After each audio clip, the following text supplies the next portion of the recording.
কোথায় লুকাবো কোথায় লুকাবো? আরে ওই তো একটা বেগুন ক্ষেত। যাই ওখানে গিয়ে কাঠিতে একটা বেগুনে লুকিয়ে রাখি।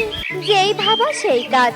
পরিকন্যা বেগুন খেতে চলে আসে আর জাদুই কাঠিটা একটা বেগুনে লুকিয়ে রাখে। কাজ শেষ। যাই এখন ডাইনির হাত থেকে পালিয়ে পরিরাজ্যে ফিরতে হবে। এই বলেই পরিকন্যা বেগুন ক্ষেত থেকে পরীর রাজ্যের দিকে ছুটতে থাকে। এক পর্যায়ে পরিকন্যা পরিরাজ্যে প্রবেশ করে আর ডাইনি তাকে ধরতে না পেরে বলতে থাকে, পারলাম না রে, পারলাম না।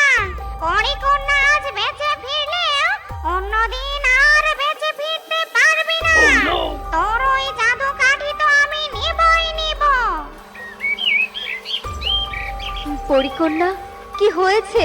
তুমি এভাবে হাঁপাচ্ছ কেন? মা, মা, আমাকে আমাকে একটা ডাইনি তাড়া করেছে আমার জাদুর কাঠি নেওয়ার জন্য। আমি অনেক কষ্টে পালিয়ে এসেছি মা। বলছো কি আমার কন্যার উপর ডাইনির নজর পড়েছে? ওই ডাইনিকে তো আমি ছাড়বো না। কন্যা তুমি গিয়ে বিশ্রাম নাও, আমি ওই ডাইনির মোকাবেলা করে আসছি। মা পরি আর কিছু না বলে রাজ্যের বাহিরে চলে যায়। অন্যদিকে টুনি তার বেগুন ক্ষেত থেকে বেগুন তুলে ঝুড়ি ভর্তি করে আর টোনার কাছে নিয়ে আসে। টোনা, এই নাও, এই বেগুনগুলো নিয়ে তাড়াতাড়ি বিক্রি করতে যাও। আচ্ছা ঠিক আছে টুনি। টোনা ঝুড়ি ভর্তি বেগুন নিয়ে বিক্রি করার উদ্দেশ্যে চলতে থাকে। এভাবে দিন গড়িয়ে বিকেল নেমে আসে। টোনাও বাড়িতে ফিরে আসে। টোনা, তুমি এসেছো? আমি তোমার অপেক্ষাতেই ছিলাম। হায় হায়, দেখি ঝুড়িতে তো সব বেগুনই পড়ে আছে। তার মানে টোনা, একটা বেগুনও বিক্রি হয়নি? না টুনি, একটা বেগুনও বিক্রি হয়নি। পাখিদের কাছে কত করে আকুতি মিনতি করলাম, কিন্তু কেউই কিনলো না বেগুন। কত আশা করে বেগুন চাষ করেছিলাম, সেই আশার মুখে আমার ছাই পড়লো। এবার তবে কি করব? ঘরে যে খাওয়ার মতো কিছুই নেই। টুনি কি আর করবে, এগুলো আমাদের নিয়তি বুঝলে। তবে চিন্তা করো না, একদিন না একদিন আমাদের অভাব দূর হবে। আমরা দুজন ঠিক সুখী হব। সেই দিন যে কবে আসবে বিধাতাই ভালো জানে টোনা। বড্ড ক্ষুধা লেগেছে টুনি, ঘরে যেহেতু কোনো খাবার নেই, তাই বলি কি তুমি আজকের জন্য বেগুন পোড়া বানাও। বেগুন পোড়া খেয়েই আজ রাতটা পার করব। আচ্ছা ঠিক আছে টোনা।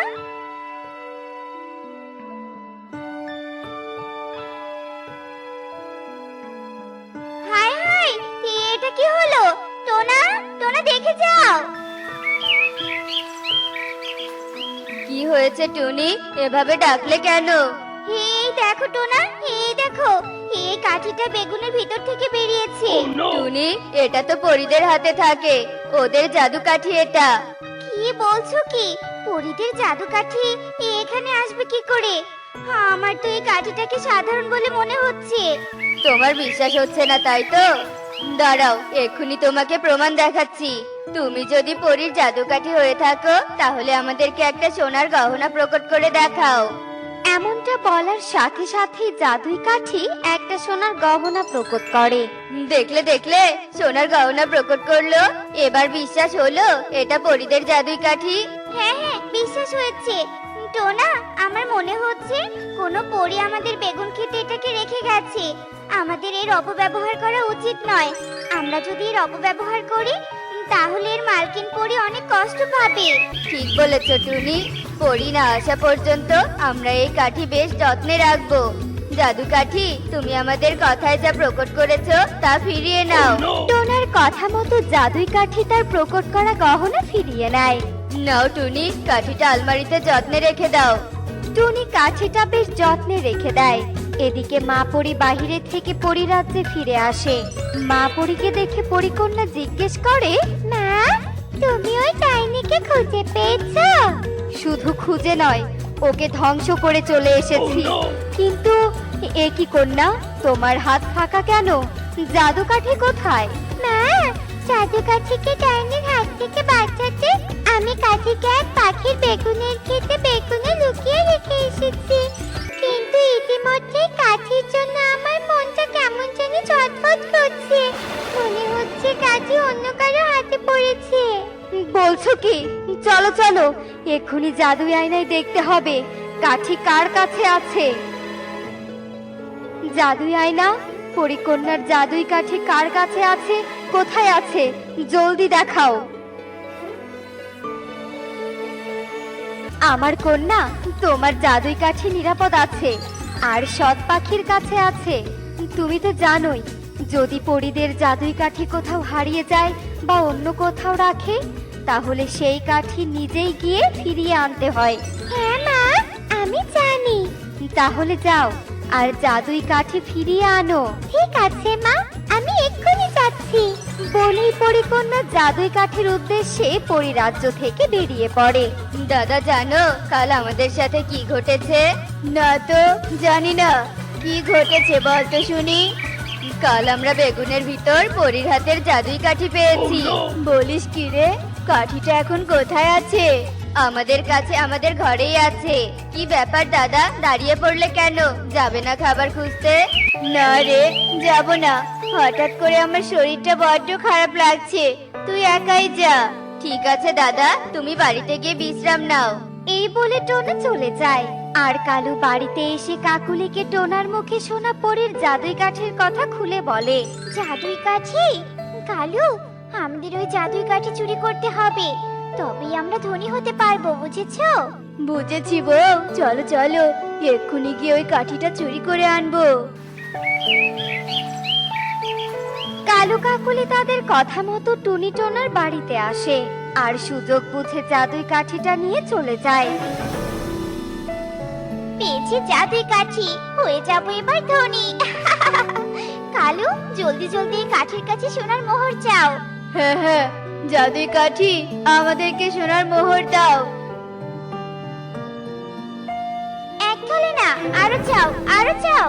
জাদু কাঠি, আরো মোহর দাও। জাদুই কাঠি ওদের কথা মতো মোহর দিতে থাকে।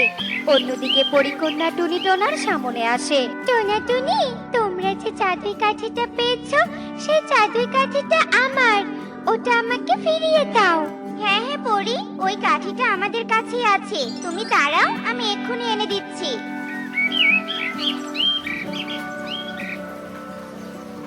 টোনা, জাদুই কাঠি আলমারিতে নেই, জাদুই কাঠি হারিয়ে গেছে।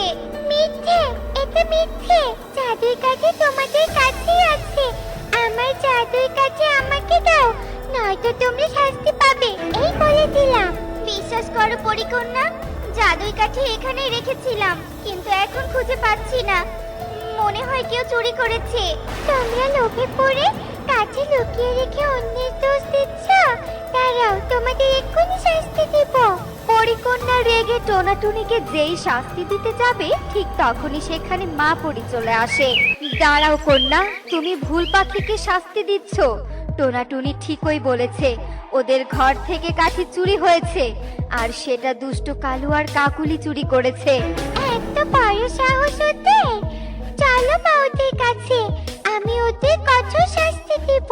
টোনাটুনি সহ পরিকন্যা আর মা পরি সবাই কালু কাকুলির কাছে চলে আসে। খামোশ, জাদুই কাঠি আমার হাতে চলে এসো।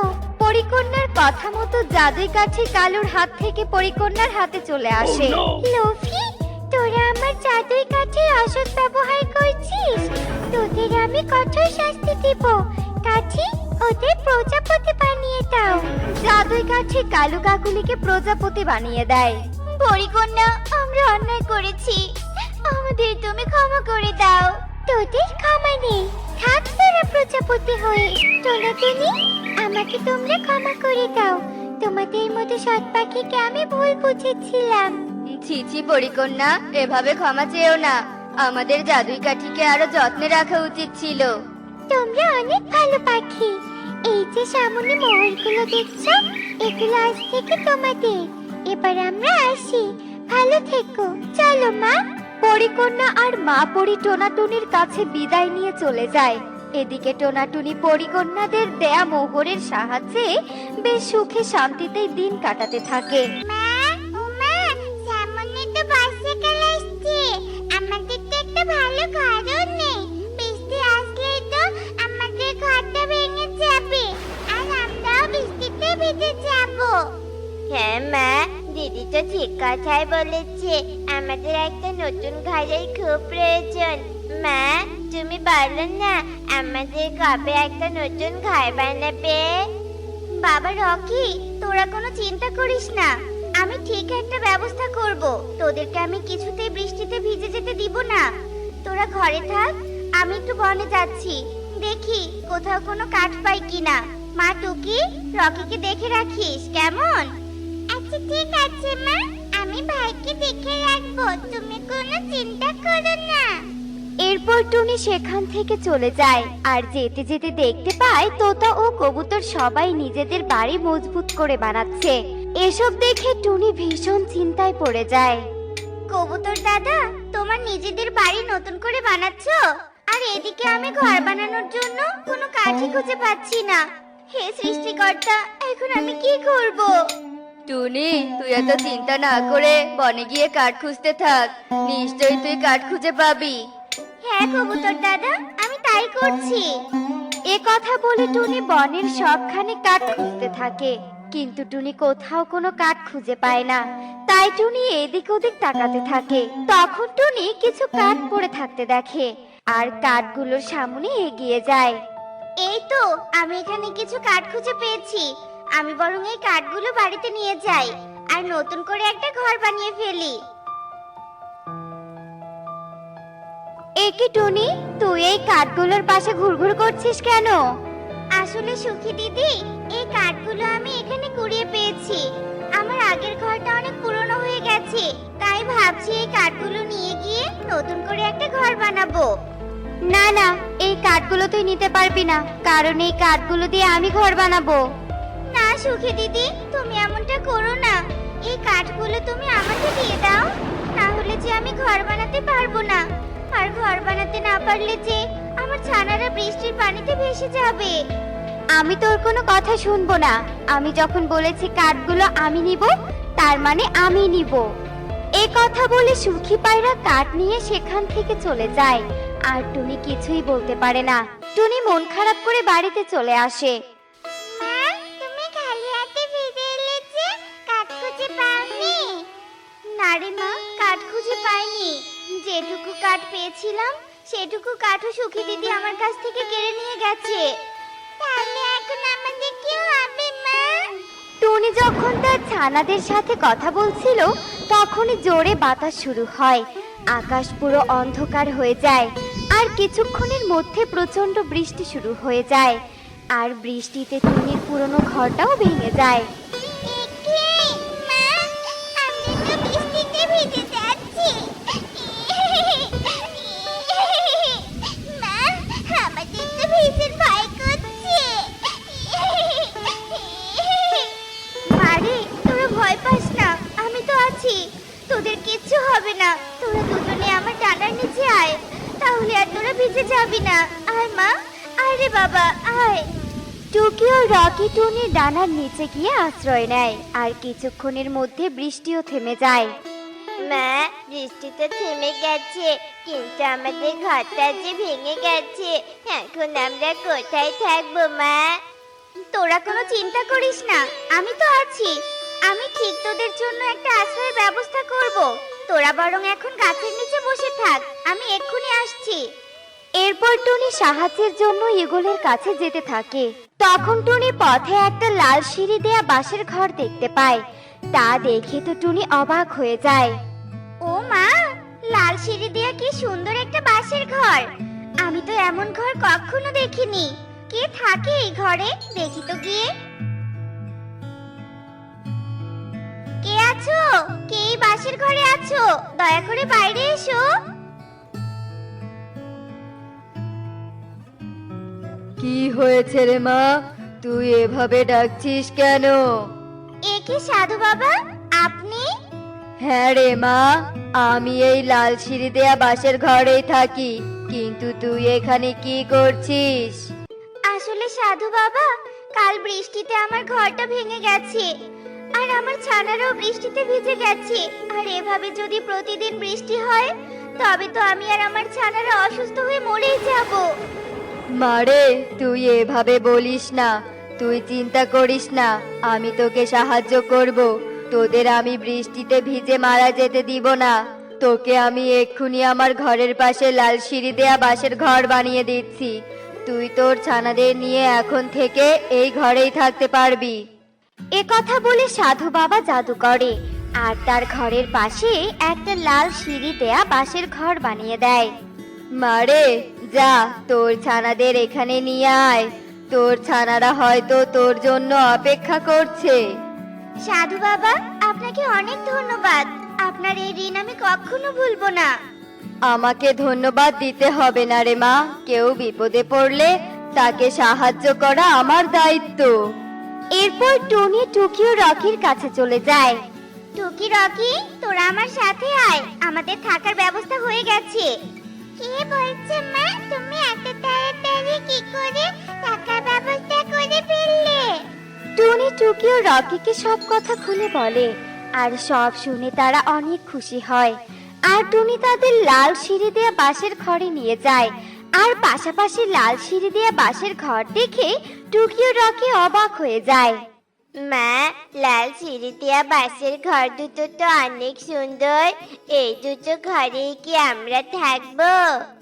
বাবা রকি, একটা ঘরে আমরা থাকবো আর একটা ঘরে সাধু বাবা থাকবে। ও আচ্ছা, এই ব্যাপার। তবে চলো আমরা আমাদের নতুন ঘরে প্রবেশ করি। এরপর থেকে টুনি তার ছানাদের নিয়ে লাল সিঁড়ি দেয়া বাঁশের ঘরে থাকতে শুরু করে। আর এভাবে বেশ কিছুদিন কেটে যায়। আর একদিন বনে প্রচন্ড বৃষ্টি শুরু হয়ে যায়। আর বৃষ্টিতে বনের পাখিদের সব ঘর ভেঙে যায়। আর বনের পাখিরা থাকার জন্য আশ্রয় খুঁজতে থাকে।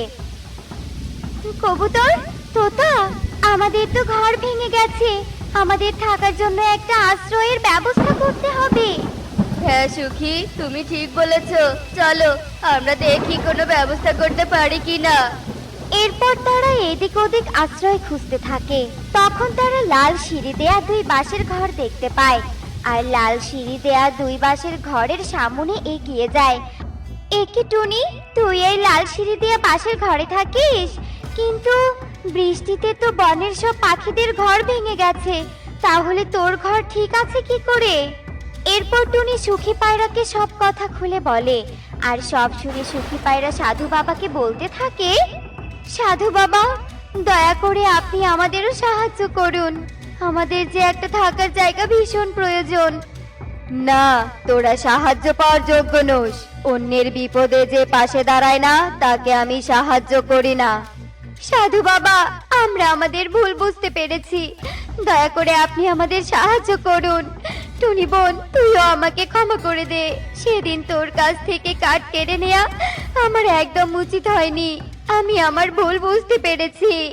সাধু বাবা, ওরা যখন ওদের ভুল বুঝতে পেরেছে তখন ওদের আপনি ক্ষমা করে দিন আর ওদেরকে থাকার ব্যবস্থা করে দিন। এরপর সাধু বাবা তাদের ক্ষমা করে দেয় আর তাদের থাকার জন্য ব্যবস্থা করে দেয়। আর এরপর থেকে বনের পাখিরা সুখে শান্তিতে দিন কাটাতে। দেখলে তো বন্ধুরা, কেউ বিপদে পড়লে তাকে সাহায্য করা উচিত। আমরা কখনো অন্যকে বিপদে ফেলবো না, বরং অন্যের বিপদে পাশে দাঁড়ানোর চেষ্টা করব। এমনই সব মজার মজার শিক্ষণীয় টুনি পাখির গল্প দেখতে আমাদের পাশেই থেকো। আর গল্পগুলো কেমন হচ্ছে তা কমেন্টে জানাতে ভুলো না কিন্তু। Bye bye.